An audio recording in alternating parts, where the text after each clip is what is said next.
Hello বন্ধুরা, সবাই কেমন আছেন? আশা করি সবাই ভালো আছেন। চলে আসলাম নতুন একটা ব্লগে। চায়না ব্যান্ডের 14 ইঞ্চি সিএটি টিভি পাওয়ার ওকে কিন্তু চালু হয় না। ফুল সার্ভিসিং ভিডিও পার্ট 2। বন্ধুরা, আমরা টিভিটার ব্যাক পার্ট কিন্তু খুলে নিয়েছি। দেখুন, আমরা এখন প্রত্যেকটা কেবল কিন্তু ইনপুট করে নিচ্ছি, যেরকম মাইকের কেবল, ভিডিও কেবল, পাওয়ার কেবল এবং সেন্সার কেবল। তো আমরা প্রত্যেকটা কেবল কিন্তু খুলে নিয়েছি সার্কিটটা, এবং একটু হালকা করে বের করে নেব। সার্কিটে দেখুন মোটামুটি প্রচণ্ড পরিমাণ ময়লা আছে। আর এটা কিন্তু চিপসের সার্কিট, চায়না কোয়ালিটিরই কিন্তু চিপসের সার্কিট। আমরা একটু হালকা পাতলা ওয়াশ করে নেব কাজের সুবিধার কারণে। আর পরবর্তীতে আমরা এটা ফাইনাল ওয়াশ করে দেব লাগানোর আগে, ফিটিংয়ের আগে। তো চলুন কাজটা শুরু করা যাক, স্টার্ট। সর্বপ্রথম আমরা সার্কিটটা অপর প্রান্তে ঘুরিয়ে নিয়েছি, এখন অপর প্রান্তেও একটু ওয়াশ করে নিচ্ছি দেখুন কাজের সুবিধার কারণে। আর একটা মিটার নিয়ে নিয়েছি, ডিজিটাল মিটার 200 ওহমসে রাখছে। একটা এসি কটও নিয়ে নিয়েছি পাওয়ার দেওয়ার জন্য। আর এটা হচ্ছে চায়না ব্র্যান্ডের প্রথম মডেলের সার্কিট, খুব উন্নত মানের সার্কিট। তো বন্ধুরা, আমরা পাওয়ারটা দিয়ে নিচ্ছি এসিতে। দেখুন প্রথমে আমরা 100 ভোল্টটা দেখবো। তো 106 ভোল্ট আছে আমাদের, 100 ভোল্টটা আমাদের ওকে আছে। তো সাপ্লাইয়ের অপর প্রান্তেও দেখতেছি, দেখুন সাপ্লাইয়ের অপর প্রান্তের ভোল্টেজটা ঠিক আছে। এবার ড্রাইভার ভোল্টেজটা দেখবো, 106 ভোল্ট আউটপুট ভোল্টেজ বলে এটা ড্রাইভার। তো এটা ওকে আছে। এখন ভার্টিক্যাল ভোল্টেজটা দেখবো। দেখুন বন্ধুরা, ভার্টিক্যাল কোনো ভোল্টেজ কিন্তু আমরা শো করছে না, মানে ভার্টিক্যাল ভোল্টেজ এখানে ম্যাচিং আছে। তো প্রবলেমটা হচ্ছে এখানকার ভার্টিক্যাল যে সাপ্লাইটা আছে, মানে ক্যাপাসিটার 1035, 470 মধ্যে 25 ভোল্ট বিভিন্ন ধরনের থাকে, সেটা ফেটে গেছে। দেখুন আমরা তার সোল্ডারিং আয়রনের মাধ্যমে খুলে নিয়েছি। দেখুন একবারে ফেটে কভার উড়ে কাগজ ভরাই গেছে। তো চলুন এটা আমরা এখন চেঞ্জ করে নিই। তো আমরা এখানে একটা 1035 ক্যাপাসিটার ব্যবহার করব। তার আগে আমরা যেখান থেকে ক্যাপাসিটারটা খুলছি সেই জায়গাটা ক্লিয়ার করে নিচ্ছি সোল্ডারিং আয়রন এবং সাকারের মাধ্যমে। দেখুন এই ক্যাপাসিটারটা আমরা ব্যবহার করবো, এগুলো বাজারে অ্যাভেলেবল কিনতে পাওয়া যায়, খুব ভালো কোয়ালিটির ক্যাপাসিটার। তো এখানে 1035 আমরা ব্যবহার করতেছি।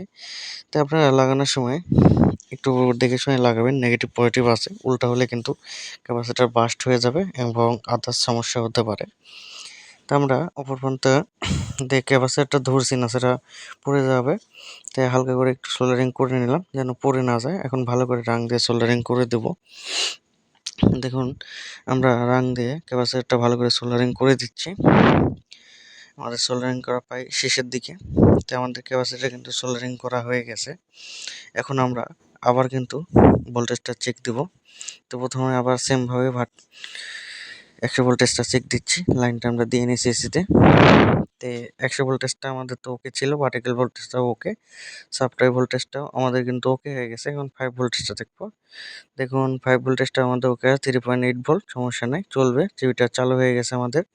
এখন 180 ভোল্ট, এখানে 70 আছে, সমস্যা নাই। এটার আবার 180 ভোল্টের যে ক্যাপাসিটার সেটা কিন্তু একবারে 100 ভোল্টের সাপ্লাইয়ের কাছে বসানো, মানে অন্য সার্কিটে থাকে উপরে, এটা কিন্তু একবারে মিডিল পোস্টে।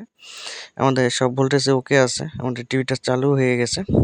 তো এখন আমরা একটু হালকা পাতলা সোল্ডারিং করে দেবো, মানে সার্ভিসিং করে দেবো। এটা আমরা কাজের ক্ষেত্রে প্রত্যেকটা সার্কিটেরতেই করি, প্রত্যেকটা সার্কিটের ক্ষেত্রেই করি, যেন পরবর্তীতে আদার্স কোনো প্রবলেম না হয় বা সোল্ডারিংয়ের কোনো প্রবলেম যেন না থাকে। তাই আমরা ভালো করে আশপাশ দিয়ে ভালো করে সোল্ডারিং করে দিচ্ছি। পাওয়ারের সাইড প্রথমে করে নিলাম, এখন ফ্লাইব্যাকের সাইডগুলো করে নিচ্ছি। তে আমরা এখানে যে চপারটা আছে, চপারে কিছু পরিমাণ লুজ পাইছি, তো সেখানেও কিন্তু আমরা সাপ্লাই করে নিয়েছি, মানে সোল্ডারিং করে নিয়েছি। এখন আমরা ক্যাপাসিটারগুলো একটু ভালো করে সোল্ডারিং করতেছি। তো এখানে আরেকটা প্রবলেম পেলাম, সেটা হচ্ছে এই হিটারের যে রেজিস্ট্যান্সটা আছে সেটা একটু দুর্বল হয়ে গেছে, মানে ভোল্টেজটা একটু মিসিং মারছে, প্রথমে আমরা দেখছি। তো এটা আমরা খুলে নিচ্ছি। দেখুন এই রেজিস্ট্যান্সটা এখান থেকে বাদ দিয়ে নিয়ে এখানে কিন্তু আমরা জাম্পার করে দেবো। তো এখানে কিন্তু জাম্পার করে দিলে কোনো প্রবলেম হবে না, আরও ভালো ছবির কন্ডিশন পাবো। তো আমরা একটা তারের মাধ্যমে, ছোট তারের মাধ্যমে এখানে কিন্তু জাম্পার করে দিচ্ছি। দেখুন, তা আপনারা সেমভাবে করতে পারেন, কোনো প্রবলেম হবে না এখানে। তো আমাদের জাম্পার করা হয়ে গেছে। এখানে যে 180 ভোল্টের হিটার ভোল্টেজ এবং নেগেটিভ ভোল্টেজের যে সকেটটা আছে সেটা লুজ মনে হচ্ছে আমাদের কাছে। তাই আমরা কিন্তু এখানে সোল্ডারিং করে দিচ্ছি। তো এখানে সোল্ডারিং করার সময় একটু ভালো করে খেয়াল রাখতে হবে যেন শর্ট হয়ে না যায়, ভালো করে চেক দিতে হবে। শর্ট হয়ে গেলে কিন্তু টিউবটা মার খাওয়ার 100% গ্যারান্টি সম্ভাবনা আছে, ওইভাবে লাইন দেওয়া যাবে না। তো আমাদের আশপাশেও একটু সোল্ডারিং করে দিচ্ছি, যেরকম আউটপুট, তারপর ভার্টিক্যালের সাইডেও, আর চ্যানেল বক্সের সাইডেও একটু করে দেবো, হালকা পাতলা লুজ পেয়েছি। দিয়ে আমরা ভালো করে সার্ভিসিংটা করে দিচ্ছি। আমাদের কাজের কোয়ালিটি খুব ভালো বন্ধুরা।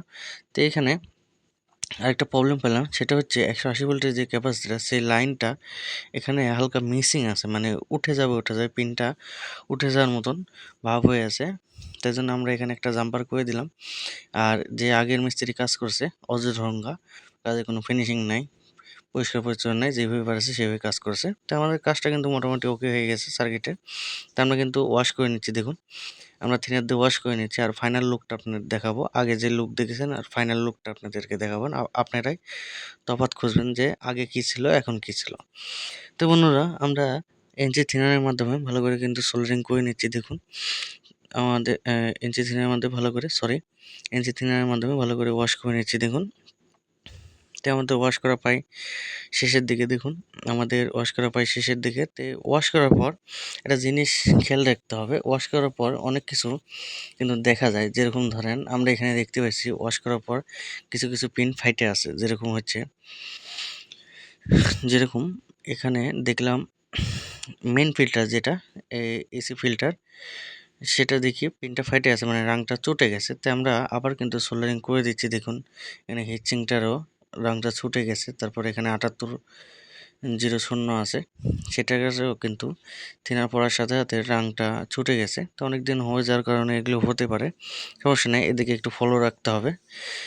আপনারা যারাই কাজ করবেন এভাবে একটু ফলো রাখবেন। তাই আমরা এখানে কিন্তু ভালো করে সোল্ডারিং করে নিচ্ছি। দেখুন সোল্ডারিং করে নিচ্ছি কিন্তু এর আগেও, তারপরেও ওয়াশ করার পর কিন্তু এগুলো আমাদের চোখে ধরা পড়ছে।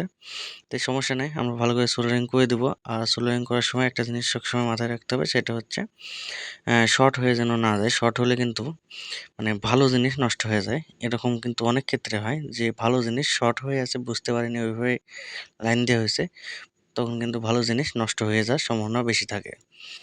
তে আমাদের সার্কিটের কাজ কিন্তু ওকে হয়ে গেছে।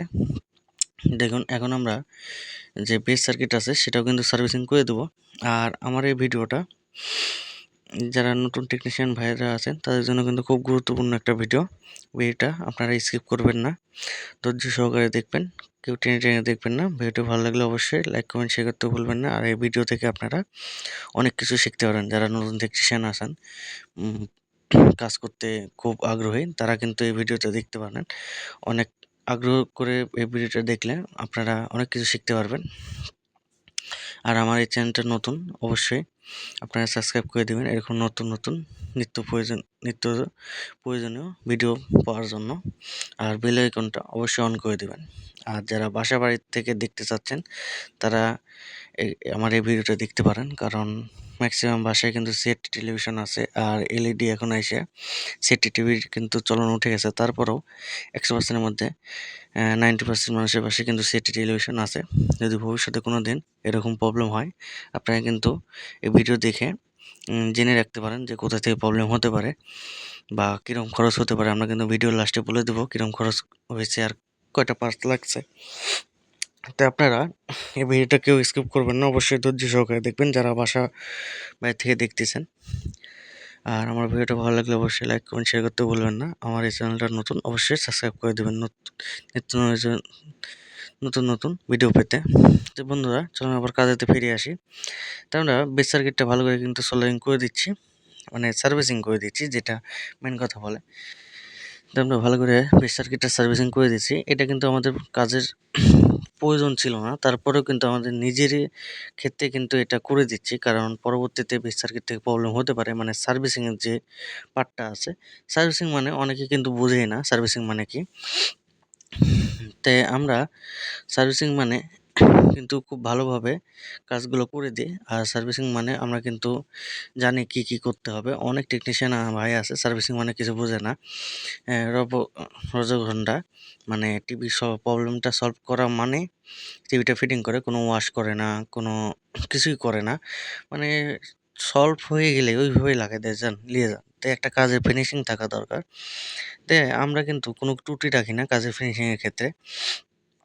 তাই আমরা বেস সার্কিটটা ভালোভাবে কিন্তু সোল্ডারিং করে দিচ্ছি। যেরকম প্রত্যেকটা ট্রানজিস্টর বেজের পিনগুলো, তারপর যে কেবলগুলো আছে সেই কেবলগুলো কালারের RGB যে কেবলগুলো আছে, তারপর হিটার ভোল্টেজ যে কেবলগুলো আছে সেগুলো কিন্তু এখানে আমরা সোল্ডারিং করে দিচ্ছি। আর এগুলো সোল্ডারিং করার ক্ষেত্রে একটা জিনিস ফলো রাখতে হবে, কারণ এখানকার সোল্ডারিংয়ের পিনগুলো খুব ছোট ছোট নিখুঁত, সেখানে যেন শর্ট হয়ে না যায় এই জিনিসটা আপনাদের অবশ্যই খেয়াল রাখতে হবে। শর্ট হয়ে গেলে কিন্তু পরবর্তীতে সমস্যা হতে পারে, মানে আদার্স কোনো প্রবলেম হতে পারে। তো এই জিনিসটা অবশ্যই আপনারা খেয়াল রাখবেন, শর্ট হয়ে যেন না যায়। আমাদের সোল্ডারিং করা কিন্তু প্রায় শেষ হয়ে গেছে। এখন আমরা থিনার দিয়ে ওয়াশ করে নেব। আমাদের বেস সার্কিটটা সোল্ডারিং করা হয়েছে। আমরা খুব সতর্কভাবে এখানে সোল্ডারিং করছি। আমরা চেকও দিছি যে ঠেকে যেন না যায়, মানে শর্ট হয়ে যেন না যায়। তো আমরা ভালো করে এখানে থিনার দিয়ে ওয়াশ করে নিচ্ছি। দেখুন খুব ভালো করে আমরা থিনার দিয়ে ওয়াশ করে নিচ্ছি। এখন এখানে যে ফোকাসের যে তারটা আছে সে তারটা কিন্তু হার্ড হয়েছিল, তো আমরা সামান্য পরিমাণ কেটে ফেলে দিয়েছি। ফেলে দিয়ে নতুন করে আবার মাথা বের করে এখানে লাগিয়ে দেবো। তো আমরা রাং দিয়ে প্রথমে সোল্ডারিং করে নিচ্ছি, মানে রাংটা ধরিয়ে নিচ্ছি। দেখুন আমরা প্রথমে রাংটা ধরিয়ে নিচ্ছি ভালোভাবে। তো এখন এখানে রাংটা ধরানো হয়ে গেছে, মাথাটা একটু ছোট করে নেব, কারণ এত বড় মাথা প্রয়োজন নাই।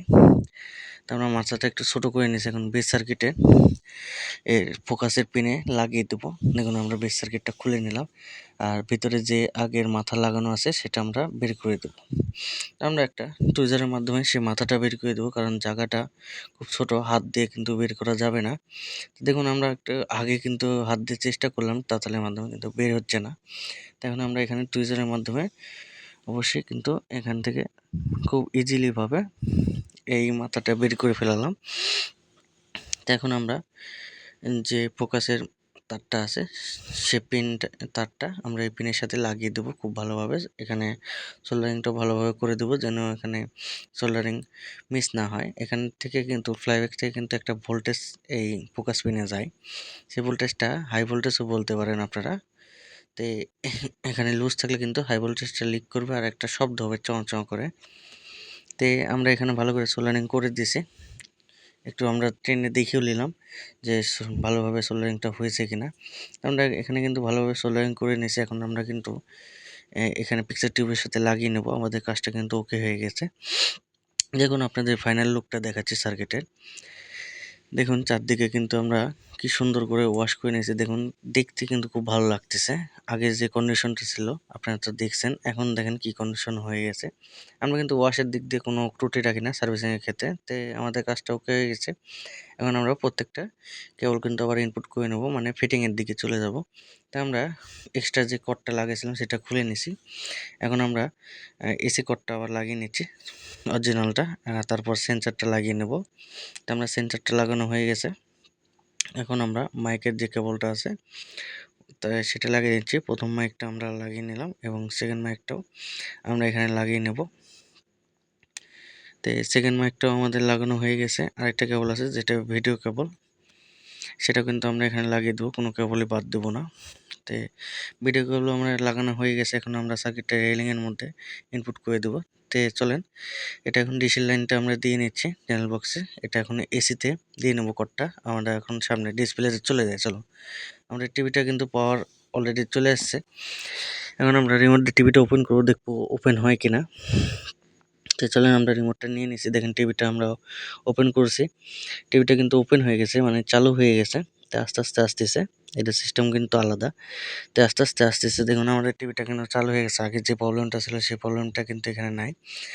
আর ছবিটার ব্রাইটনেস খুব বাড়ানো, তাই জন্য ভালো করে বোঝা যাচ্ছে না। আমি একটু ব্রাইটনেস আর কন্ট্রাস্টটা কমাই দিই, তাহলে ভালো করে বোঝা যাবে। দেখুন মেনু তুলে আমি কিন্তু কমাই দিচ্ছি, তো ছবিটা ভালোভাবে দেখা যাচ্ছে। তো আমাদের কাজটা কিন্তু ওকে হয়ে গেছে। ভিডিওটি ভালো লাগলে অবশ্যই লাইক কমেন্ট শেয়ার করতে ভুলবেন না। ধন্যবাদ। ওকে।